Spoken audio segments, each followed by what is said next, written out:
Welcome to the Dr. Leadership Podcast, where the DR stands for Driving Results.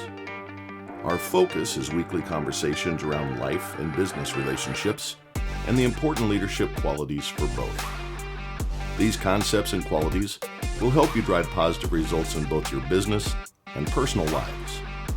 A weekly connection point to help business leaders develop individual contributors, managers, and executives on your teams. We also will tie in concepts around family focus and life lessons to help you drive success in your personal life. Welcome to the Dr. Leadership Show. Let's get after it. Hey everybody, welcome to another edition of the Dr. Leadership Podcast. Check us out online at www.drleadershipresults.com. Send us an email with comment and commentary, questions, feedback. That is drleadershipresults@gmail.com. Hope you're having a great day. Today is a very special day. This is being recorded Memorial Day weekend.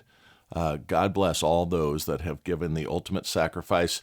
I was raised, I've talked about before, by World War II parents. My father was a veteran of the Navy in World War II, uncles, veterans of the Navy, and also the Army Air Guard, or Army Air Force at that point. There was no Air Force in the United States military during World War II.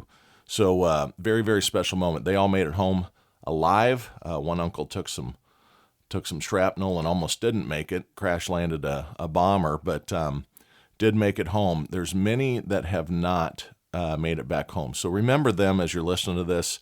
It's something to respect and pay homage to all year, not just a special weekend, but today is a very special one and a beautiful one. So hope you're having an awesome day. Hope the barbecue is going great or went great. Today, I want to jump into something. Man, the news has been interesting around corporate America the last few weeks. And I had this thing teed up to kind of touch on how to build out a vision statement and building your brand as one of my topics to get to. And I kind of pulled it forward. And we're going to touch on this the next couple weeks. And I'm calling this one Building a Brand and Retaining It, Part 1. So the first thing to touch on here, it's just been crazy in the news. I cannot believe what has been happening to some of the most iconic brands out in the world today, and just the basics that they have completely blown that we're going to touch on here a little bit. We're going to get to what a brand is, first of all. So there's a personal brand. And that's what I was that was kind of what my podcasts were going to be about, right? And I'm going to get to that. But that was going to be focused on, hey, what do you want to be known for, right? That's really what a brand is what do you want to be recognized as? What are your core values, etc.? So let's start with a couple of definitions here. What is a person's brand? What's a personal brand? So personal branding is the process of defining and or promoting what you stand for. Your personal brand is a culmination of the experiences, skills, values that kind of differentiate you, right? So when you're thinking about yourself, maybe it's your family's brand. I mean, I hate to say that. We're not trying to market our family as something, but when you're pulling your core values together as a person or as a family, you can kind of figure out what that is, right? Some ideas come to the forefront. And then there's corporate branding, right? So corporate branding, it serves to describe an organization as a whole, the whole thing. It aims to create a consistent corporate image through the interplay of corporate strategy, business activity, and brand stylistics. So that ties into a whole lot of people, a whole lot of different companies. But net, brand is what you want to be known as. Today, what I want to talk about is to discuss the value of a brand and how quickly you can destroy it. You can destroy all that work in a matter of seconds. I've said before, it can take years to gain a customer, seconds to lose them. And we have had 2, 3, 4 doozies of dumbness in the corporate world over the last few weeks. And we're going to get into that a little bit more. But first, let's talk about some of the biggest brands out there. I just thought it would be interesting. Let's look at what are the world's biggest brands. So some of the world's strongest brands, Apple's been number one for a long time. It was actually dislodged this year by just a small amount, but Amazon is the world's most valuable brand. $299 billion brand value. Apple slipped down to number 2, just barely, $297 billion. But it was overtaken this year by Amazon, which really doesn't surprise me. I don't know if there's a top stop for Amazon. Just crazy. Number 3, you're going to get some consistency here, right? Things that touch us every single day. Number 3, Google. Everybody Google stuff. I like DuckDuckGo a little bit more myself. You get a very non-biased, all the articles show up. Unfortunately, Google suppresses things if you aren't paying the piper to get up top. Just for things such as this podcast, I try to get my website out there and talk about it. I get things from Google all the time. Hey, send us some money and we'll put you a little more preferential treatment up there. I mean, come on, man. It's ridiculous. Number 4, Microsoft. Who doesn't have Microsoft touching their lives every single day, right? Unfortunately, spreadsheet hell, PowerPoint hell, Word doc hell, right? Every day. Walmart. This is another one. Monster. Guy started a store down the southeast. One man in a truck and a store. Look at him today. Woo. Samsung was number 6. That was a little surprising to me. But you think about all the cell phones. You think about all the TVs. They make the screens for a lot of other phones too. They even have, in the past, have made screens for the Apple products, believe it or not. They own the LED tech market. I mean, Samsung does. Got a very cool brand statement too. Check them out. They are all about making people's lives better. I'll touch on it here in just a second. But let's talk about Apple's brand for a second. And this is what the reason I'm bringing this up is some of these people, corporations, I shouldn't say people, some of these corporations lost their minds in the last month and have done more damage to their brands. And I'm going to get to who they are. You know already in this conversation what I'm talking about. It's all over the news. I mean, this is like idiotic what these people did. But what your brand is what you should stay as. Today's social world is pushing everybody to virtue signal on just stupid stuff that corporations shouldn't be involved in. I'm going to touch more on that in a minute too. Amazon's brand statement is to be Earth's most customer-centric company, to build a place where people can come to find and discover anything they want to buy. Pretty simple. People can come to find and discover anything they want to buy. Doesn't say where people can come and get our political viewpoints on stuff. Apple's brand mission statement is to bring the best user experiences to customers through innovation in hardware, software, and services. Doesn't say anywhere in Apple's brand, hey, let's take the world's hottest topics and pick a side. So stupid. Google, to organize the world's information and make it universally accessible and useful. Doesn't say anywhere in Google's brand. We want to make sure that we piss off half of our prospects. Or 70% of our prospects. Getting a theme here? Jeez. Microsoft, empowering others to achieve more. Doesn't say empowering half of you to love us and the other half of you to hate us. You getting what I'm laying down here? When you are developing a brand, you cannot do anything wrong around specific demographics. You need to keep all the demographics coming to you. Customers are too valuable. Why would you do anything to put part of your prospective customers at risk? Samsung, to devote its talent and technology to creating superior products and services that contribute to a better global society. Some subjectivity there, better global society. What I take from that is TVs that can transfer information, great phone screens. The first sentence is the most important one. Devote its talent and technology to creating superior products and services. Doesn't say anything about any hot topic, political topic, pick a side topic. The net of this episode is how not to destroy a brand.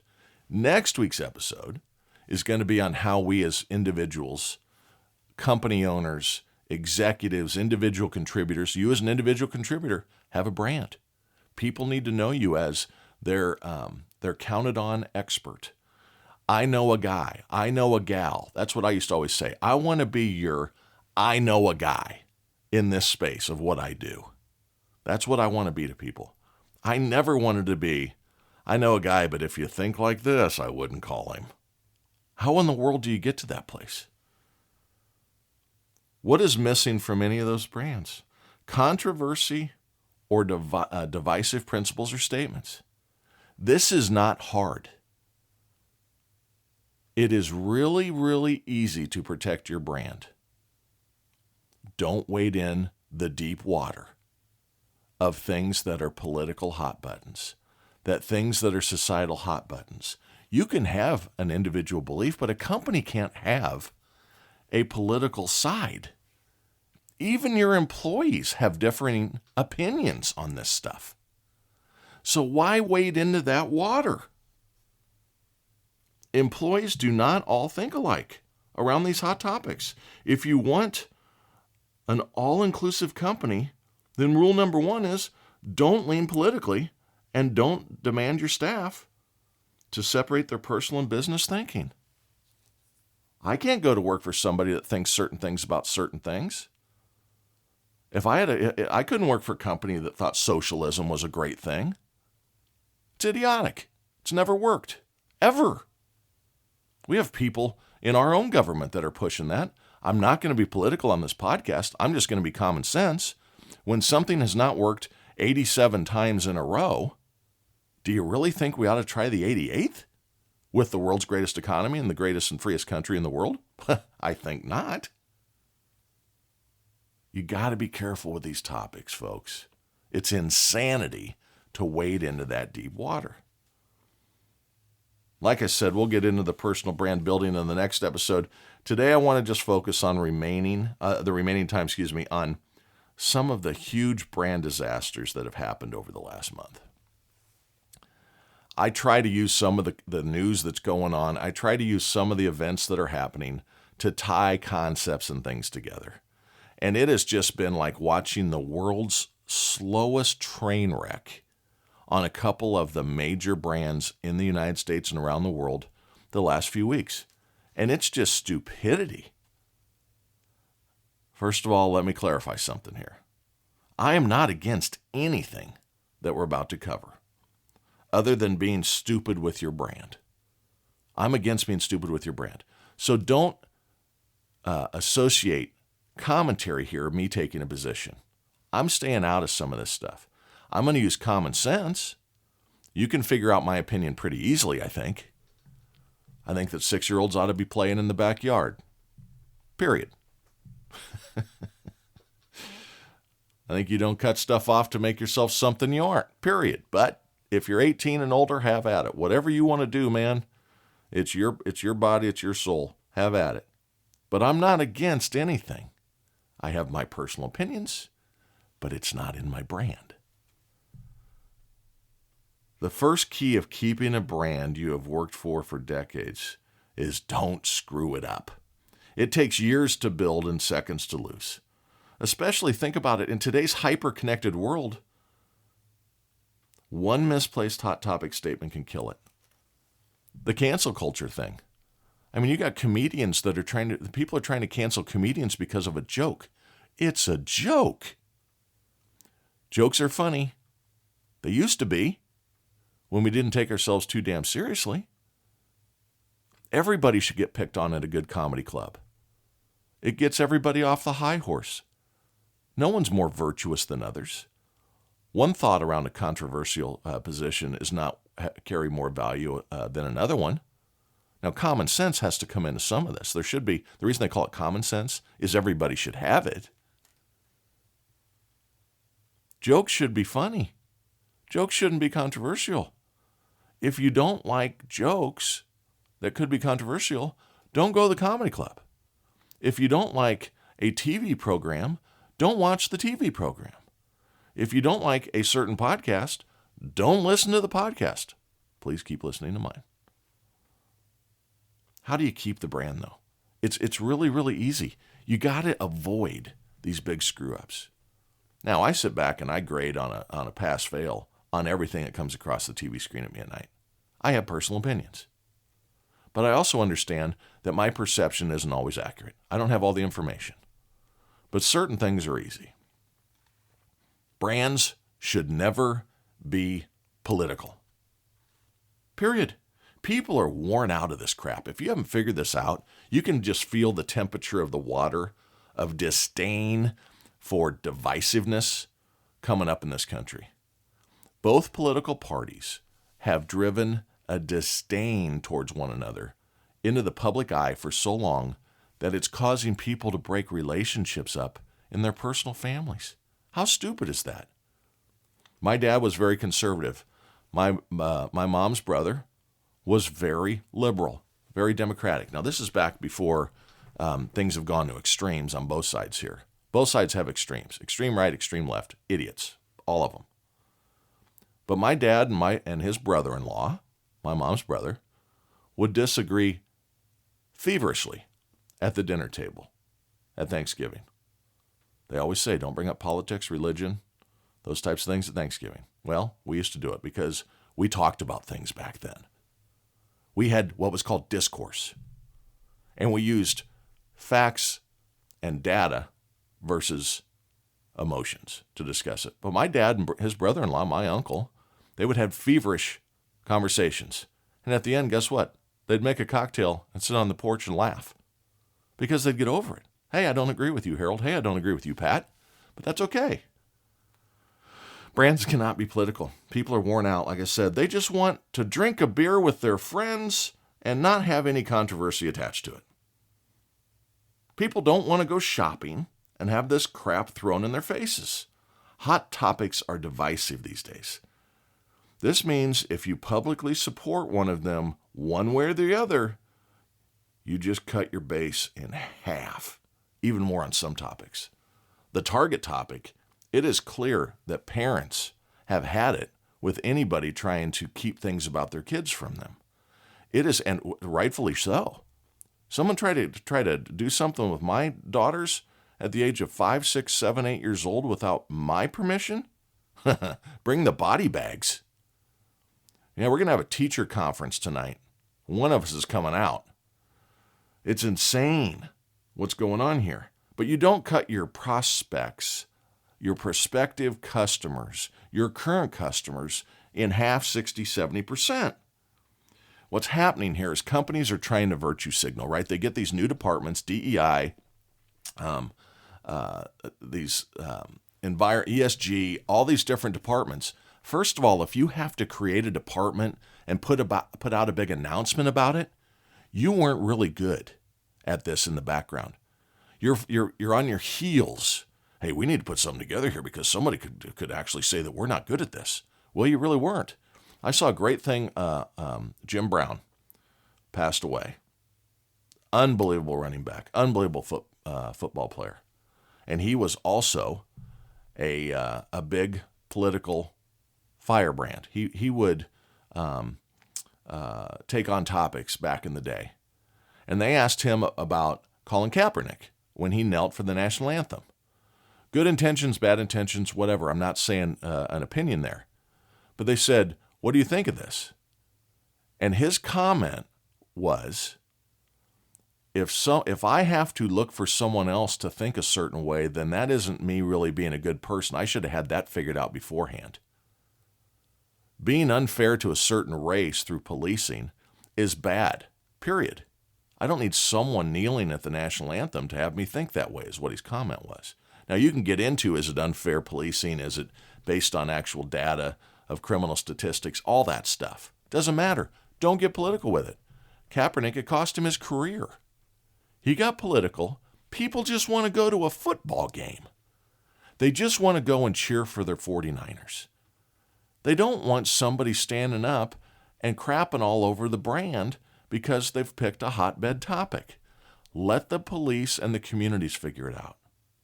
That thing swung a really, really big direction because it was all emotional based. Don't make martyrs out of people that have terrible backgrounds, make martyrs out of people that stood great. Rosa Parks stood for a great thing. She is an unbelievable example. Dr. King, great example. Don't pick these people that are just trying to keep their social buzz going. Kaepernick got moved to the secondary third-string quarterback, and suddenly he's got to try to drive his brand up. He picked a side. He picked a hotbed. He's now sitting around doing nothing. Nike paid him $20 million to be virtuous. You got to stop being virtue signaling here, folks. So let's talk about Anheuser-Busch here for a minute. Formerly the king of beers. They absolutely blew it. The historical audience of Anheuser-Busch was this. They loved a good time with friends. It was the world's most recognizable beer brand. College fraternity founded, right? Like it or dislike it. All the sororities came over, big parties on campus, good times before the football games. This Bud's for you. What's up? Right? All these great hysterical commercials. The best thing about the Super Bowl back when I was growing up was the Budweiser and Miller Lite commercials going back and forth. Coca-Cola and Pepsi commercials going back and forth. Having fun with each other. Who can make the most outrageously funny commercial for the Super Bowl? Budweiser also has some really bitchin' horses. One of the greatest commercials ever was the Clydesdales going across the country and bowing to where the World Trade Centers used to be after 9/11. That is a brand everyone got behind. They've lost their way. It was college frat founded, male heavy, traditional male heavy. Hilarious commercials. Many all those commercials were making fun of the heavy testosterone, right? Men, since that's 80% of their base. Friday afternoon at 4:30, the construction workers popped a top. What's up? Let's go out. Payday. Let's head to the bar. The Bud Light's flashing. Let's go. What does Anheuser-Busch do? They go all in on boys can be girls. Now, again, I'm not saying anything about that. Hot topic. My point here is they fumbled. They had a vice president of marketing, and she actually said it was time to change the frat boy image into something for other people. So let me give you a little brand advice or marketing advice. You don't expand your business by cutting off 80% of it to tack the ship. That's what she did. She literally, in the face of 80% of their business, threw Dylan Mulvaney in front of it, who hasn't even, he's not even all in on what he's saying he is. I don't get that either. You just get to say it. You don't even have to do the surgeries. I don't understand this. It's over my head. Just, oof. That slip up cost Budweiser $16 billion in market cap. 14% of their overall value. And many people thought it'll rebound. It's okay. They cannot cancel a market like this. They are literally now trying to give away beer. They launched a promo this week. A $15 rebate check on any 12-pack. I think it's any 12-pack or higher. That is $15 or more. Maybe it's an 18-pack. I think it was an 18-pack. So there's pictures all over the web. Bud Light on sale, $14.99 with a $15 rebate. They're trying to give the beer away. Budweiser had to send to their distributors billions of cans for free so that they had kind of offset the hits that these distributors have taken. Bars just threw it out. We'll no longer serve. I'm now a Miller Lite bar, people were saying. This was the dumbest thing ever done in marketing. They're literally now trying to give it away. Why? People don't want the most controversial items brought into their good times. You got to remember just the math here. 0.1% of the population is dealing with this challenge that they embraced here. This girls are boys, boys are girls, 0.1% of the population. Now, social media is driving that to 6-7% because remember trends. People want to try to fit in. They want to be seen as cool online. Remember, if you don't think I'm accurate in that, remember, kids were eating Tide Pods to try to be cool. They'll say anything. There's all sorts of studies where they did around self-mutilation, cutting, those types of things, bulimia, eating disorders. One girl starts getting a lot of attention because of an eating disorder. Guess what? The other girls in class go, well, I'd like some attention too. We're attention-seeking beings. So we hop on the bus. They're kids. Let them be kids. But they don't want the controversy brought in. And the one thing you don't do is you don't try to embrace the 0.1% of the population. You want to be inclusive, but you don't have to call it out. Nothing was keeping anybody of that 0.1% from buying Budweiser.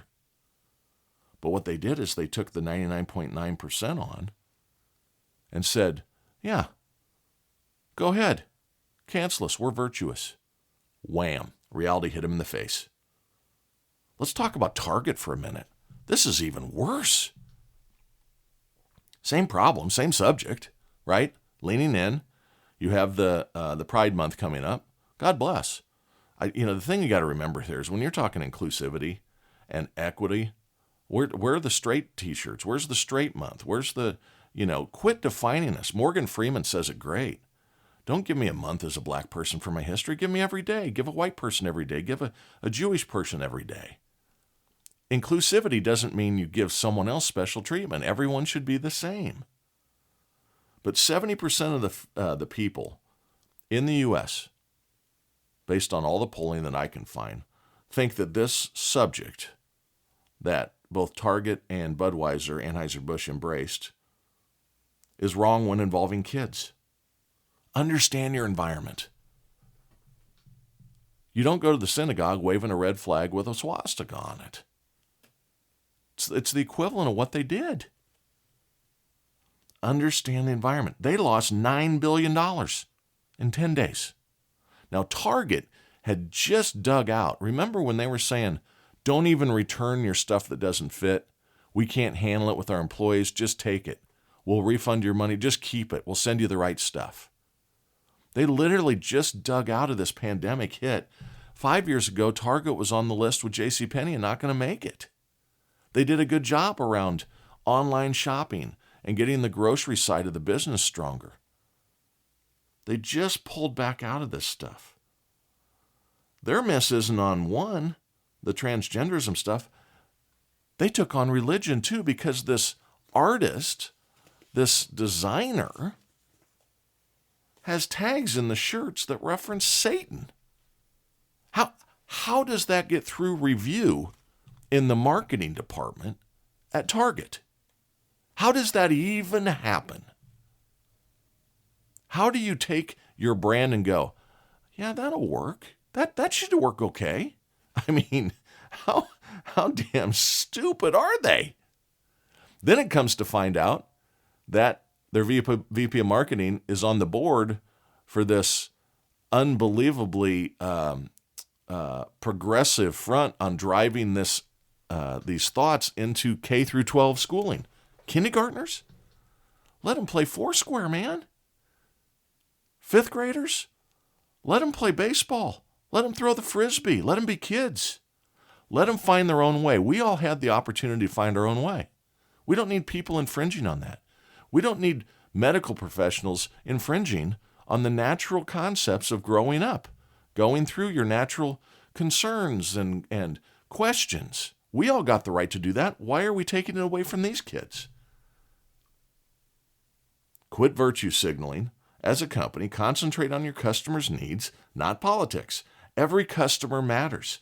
Never alienate your potential customers. We're going to talk next week about your personal brand and how you become all-inclusive of everyone wanting to do business with you because you pick topics that do not have any type of controversy to them. Value, integrity, truthfulness, right?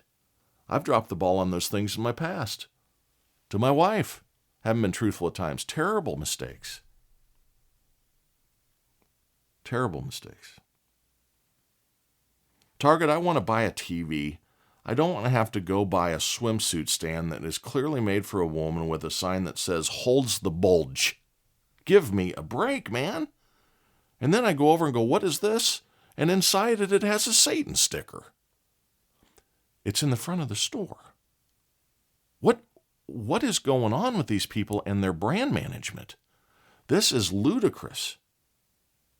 Bud, people want to drink a damn beer, look at your awesome horses, not have a man pretending to be a lady here, living a year as a girl when they haven't done any transition surgery or anything. Whatever they want to do at their age is fine. He's an adult, can do whatever he wants. I'm not against any lifestyle choice here. I will live my life, you live your life. Stay away from the kids. Let them be kids. Let them grow to a point in maturity. We won't let somebody get a tattoo of a leprechaun or a four-leaf clover on their shoulder at the age of 10 because it's life-changing. It's forever. Serious complications to get rid of it. Let's throw pills down their gullet to change what they're going to be. It's just no sense. And don't dive into this stuff as a brand that's trying to sell stuff to everybody. I want to look at Clydesdales, not have some specific person coming at me, acting goofy, just so you can seem virtuous. Embrace your brand. You know how you grow it? Have a better stupid commercial about guys. That what's up? That thing was awesome. Lasted 18 months. This Bud's for you. I'll tell you who's doing a great job right now. Dr. Pepper ads during football season. Those are funny. Those are hysterical. I love Dr. Pepper. I drink Dr. Pepper because of that. Coca-Cola, good commercials. Polar bears. Not a political statement, man. Just polar bears, right? Lean into your brand. Make sure the brand is able to be enjoyed by all because you're trying to expand your customer base. Don't alienate your current customers in a virtuous attempt to grab a very small portion of society so you can check a virtue box and not be canceled by 2% of the extreme whatever direction, right or left. Same thing on some of the books out there. Don't go after every book out there. Keep it out of the age-appropriate locations. But the right, you need to pay attention to this too. This isn't just everything on one direction. Everybody just calm the hell down. Enjoy a Budweiser. Go to Target, get a new big screen and watch the Super Bowl. And stay the hell out of politics with your corporate brands. Next week, we're going to lean into how to build a brand for yourself. And we're going to talk about good attributes to have, not stupidity like this. Because I know all of you, when you build your brand, you're going to be awesome. And we're going to talk about how to keep that shit up. Talk next week. See ya.